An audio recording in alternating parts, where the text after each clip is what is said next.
اسی طرح ہر شخص چاہتا ہے کہ اپنے اعمال کے علاوہ بھی کچھ میں ایسا کروں اپنی زندگی میں کہ میری سفارش ہو قیامت کے روز. چاہتا ہے نا ہر شخص, چاہے نبی کی سفارش ہو, چاہے جو ہے صحابہ کی سفارش ہو, چاہے صالحین کی سفارش ہو, چاہے اللہ کے ولیوں کی سفارش ہو. چاہتا ہے نا ہر شخص سفارش ہو. آئیے جائز سفارش کیا ہے بتا رہا ہوں میں آپ کو. جو چیز واقعتاً سفارش کرنے والی, جس کے الفاظ آ رہے حدیث کے اندر, نبی اکرم صلی اللہ علیہ وسلم فرماتے ہیں, یہ مسند احمد الطبرانی کی روایت ہے, آپ فرماتے ہیں روز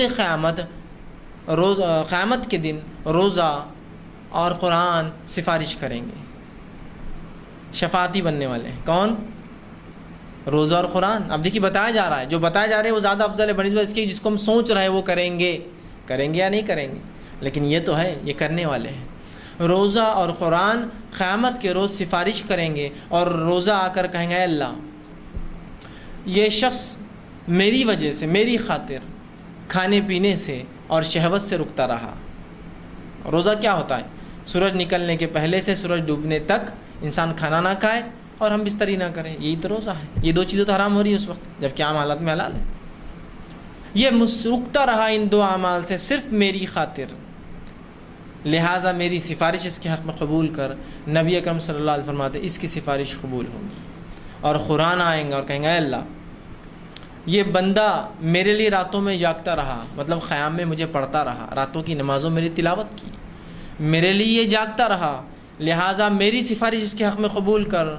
رسول اللہ فرماتے اس کی بھی سفارش قبول کی جائیں گی, دونوں کی سفارشیں قبول کی جائیں گی. تو روزہ سفارشی ہے, تو اس کو خشوع اور خضوع کے ساتھ, پورے دل کے ساتھ اور بالکل اطمینان اور جیسا اس کا حق رکھیے کہ اس میں کوئی غلط بات نہ ہو, لرزشیں نہ ہو, گالی گلوچ نہ ہو, جھوٹ نہ کہے, غیبت نہ کرے, فحش کلامی نہ ہو, جھگڑا نہ ہو. اس کو پورے اپنے صحت کے ساتھ, جس کو کہیں صحت روزے کو کمزور نہ ہونے دیں, آپ رکھیے. ثواب کیا پائیں گے اس کا؟ سفارش اس کی.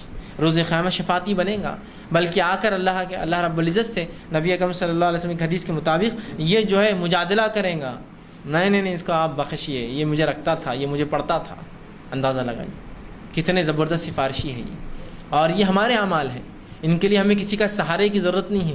پرسنل جو ہم کر سکتے سفارش کے لیے وہ عمل ہے یہ. دوسرے کریں گے نہیں کریں گے تو بات کی بات ہے. مسئلہ یہ کہ جو ہو سکتا ہے وہ تو کیجیے پہلے, ہم یہ کریں گے, سفارش کریں گا روزہ, اس کی فضیلت اندازہ لگا لیجیے. روزے کا اجر بے حساب ہے, روزے کا اجر بے حساب ہے, لیکن کنڈیشنل ہے, شرطیہ ہے. کب بے حساب ہے سن لیجیے. نبی اکرم صلی اللہ علیہ وسلم فرماتے ہیں, طویل روایت مسلم کی حدیث ہے, آپ نے فرمایا اور کہا, ابو ہریرہ رضی اللہ عنہ اس حدیث کے راوی, اور آپ فرماتے اور کہا اللہ کے رسول فرماتے ہیں اللہ عز و جل فرماتا ہے. یہ حدیث قدسی ہے, اللہ کے رسول اللہ رب العزت سے روایت کر رہے ہیں. اللہ عز و جل تمہارا رب تم سے فرماتا ہے, اللہ عز و جل فرماتا ہے اور کہتا ہے ابن آدم کا ہر عمل اس کے لیے ہے سوائے روزے کے. آدم کی اولاد جو بھی عمل کرتی ہے, چاہے مرد ہو چاہے عورت ہو, ان کا تمام عمل ان کے اپنے ذات کے لیے سوائے روزے کے. فَإِنَّهُ لِي, اس لیے کہ روزہ میرے لیے ہے, وَأَنَا أَجْزِي بِهِ, اور اس کا اجر میں دوں گا. کیا فرمایا اللہ نے؟ ابن آدم کا ہر عمل اس کے لیے ہے سوائے روزے کے, روزہ میرے لیے ہے. اور واقعی میں روزہ خاص اللہ کے لیے ہوتا ہے نا. ایک چھوٹے سے بچے کو آپ دیکھیے جس نے روزہ رکھا ہو اور تھوڑی بہت سمجھ رکھتا ہو, اس کو اکیلے میں لیجیے اور اس کو رشوت دیجیے کہ یہ کھا لو, کوئی نہیں دیکھ رہا. کھاتا ہے کیا؟ کھاتا ہے بچہ؟ بولتا نہیں میں نہیں کھا سکتا, روزہ ہوں میں, ہے نا. تو اللہ کے لیے روزہ رکھا نا, چھپ کے کھا سکتا نا انسان. ایسے کتنے لوگ ہیں جو چھپ کر روزہ رکھتے اور کھاتے ہیں پیچھے؟ نہیں, کوئی بھی نہیں کرتا, کوئی بھی نہیں. میں سمجھتا ہوں بہت ہی بدترین آدمی جو ایسا کرتا ہوں, کوئی نہیں کرتا ہے, کوئی نہیں کرتا ہے نا. تو روزہ خالص اللہ کے لیے نا, یہ علامت ہے اس کی کہ بچے بھی نہیں کھاتے ہیں. اس حد تک جو ہے یہ وہ ہے. فَإِنَّهُ لِي, اس لیے کہ روزہ اللہ فرماتا میرے لیے ہے, وَأَنَا أَجْزِي بِهِ, اور اس کا اجر تو میں ہی دوں گا. آگے فرمایا روزہ آنکھ سے ڈھال ہے, روزہ رکھ کر اپنے آپ کو جہنم کی آنکھ سے بچا لو. روزہ آنکھ سے ڈھال ہے, تو جس روز تم روزہ رہو, اب رسول اللہ فرما رہے روزہ آنکھ سے ڈھال ہے کب؟ جس روز تم روزہ رہو تو فحش گوئی نہ کرے. تم میں سے کوئی اگر روزہ ہو تو فحش گوئی نہ کرے. فحش گوئی سمجھتے ہیں آپ؟ بری باتیں, گندی باتیں, اوچھی باتیں, غلیظ باتیں. تو تم میں سے جب کوئی شخص روزہ ہو فحش گوئی نہ کرے, بیہودہ باتیں نہ کرے, اوٹ پٹانگ باتیں نہ کرے, جس سے دلوں کو تکلیف ہوتی ہے, انسانوں کو تکلیف ہوتی ہے, لوگ چڑھتے ہیں. اوٹ پٹانگ بیہودہ باتیں نہ کرو. اور آگے فرمایا بیہودہ کلامی نہ کرو. اسی طرح گالی گلوچ نہ کرو, گالی مت دو. روزے کا فائدہ اٹھانا چاہتے ہو, اس کو جہنم سے ڈھال بنانا چاہتے ہو آنکھ سے, تو یہ کرنا پڑے گا تم کو. تو جو ہے اس میں جو ہے گالی گلوچ نہ کرے اور لڑائی جھگڑا نہ کرے, اور جب روزے دار سے کوئی لڑنے آئے تو صرف اشارے سے کہہ دے میں روزے سے ہوں, میں لڑ نہیں سکتا ہوں, یہ کام مجھ سے نہیں ہوگا. کنڈیشنل ہے روزے کا ثواب.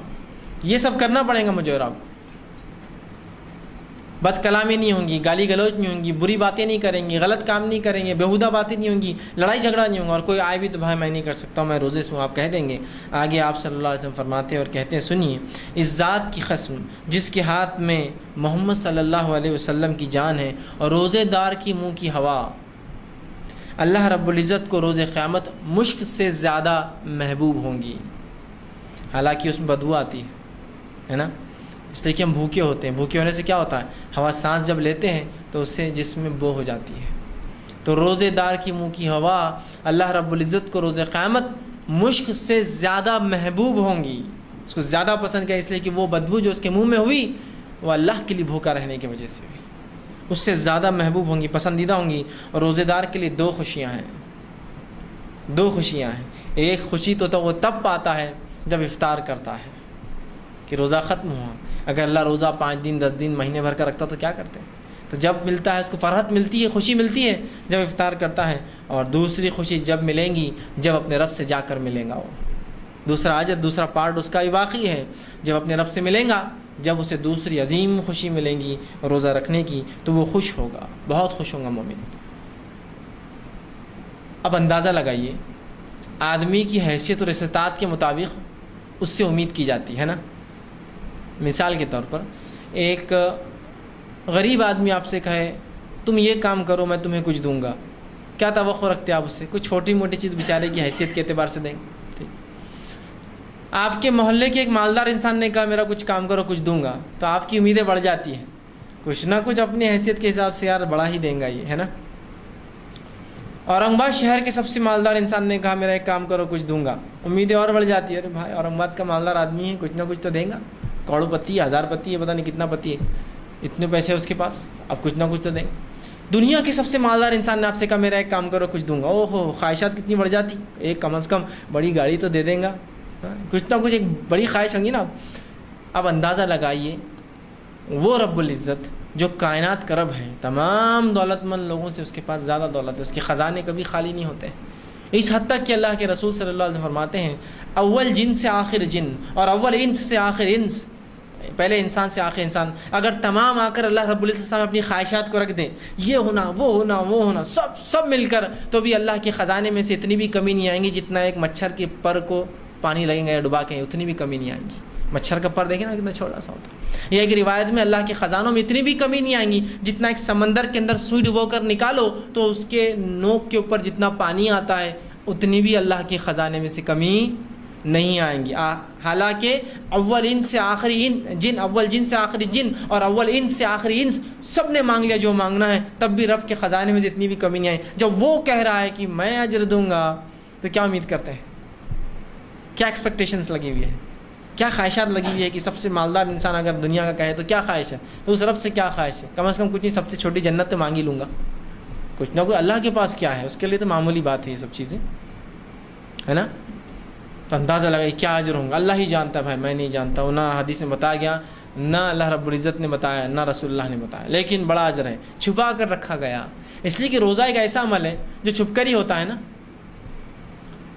ایک عام انسان جو روزے کی حالت میں مجمع میں آ جائے کو بول سکتا ہے یہ روزے دار ہے, بول سکتا ہے کہ نہیں؟ تو تم نے عمل بڑا چھپ کر کیا تو اجر بھی چھپا کے رکھا گیا, تمہارے لیے اسپیشل ملیں گے. پھر نماز دکھ رہی ہے, جا رہا ہے, وضو کر رہا ہے, کھڑا ہے, مسجد میں لوگ دیکھ رہے ہیں. زکوٰۃ دے رہا ہوں تو کم از کم جس کو دے رہا ہوں اس کو پتہ ہے اور اس کے خاندان والوں کو پتہ ہے ہم کو زکوٰۃ دی گئی. حج کر رہا ہوں تو اب تو پوری دنیا کو معلوم ہو جاتا ہے نا, حج کر رہا ہے. ٹھیک, روزہ معلوم ہوتا ہے کسی کو میرا کب میں نے رکھا اور کب نہیں. ایک روزہ رکھ کر انسان چلے جائے مجمع میں, یہ الگ بات ہے, رمضان ہو تو سب پہچان لیں گے مسلمان ہے تو بھائی روزے دار ہوں گا ہی, لیکن عام انسانوں میں جا کوئی پہچان نہیں پائیں گے. تو جب عمل تم نے چھپ کر کیا جو دکھتا نہیں تھا, اللہ کو راضی کرنے کے لیے کیا, تو بدلہ بھی ایسی پاؤں گے, بالکل ڈھکا چھپا, اور ایسا بدلہ کہ جس کو پا کر اللہ کے رسول فرما رہے تو وہ خوش ہوگا, خوش ہو جائے گا انسان, اتنا مل جائیں گے خوش ہو جائیں گا.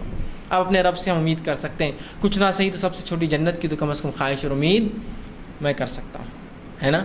تو بہت بڑا اجر ہے روزے کا، یاد رکھیے بہت بڑا اجر، لیکن اس کی صحت برابر ہو. جیسے میں نے کہا نا، بیہودہ باتیں نہیں، بد کلامی نہیں، فحش نہیں، گندی چیزیں نہیں، لڑائی جھگڑا کچھ نہیں روزے میں. اور کوئی لڑنے آئے تو کہہ دے میں روزے سے ہوں، میں روزے سے ہوں، بھائی یہ کام نہیں ہو سکتا.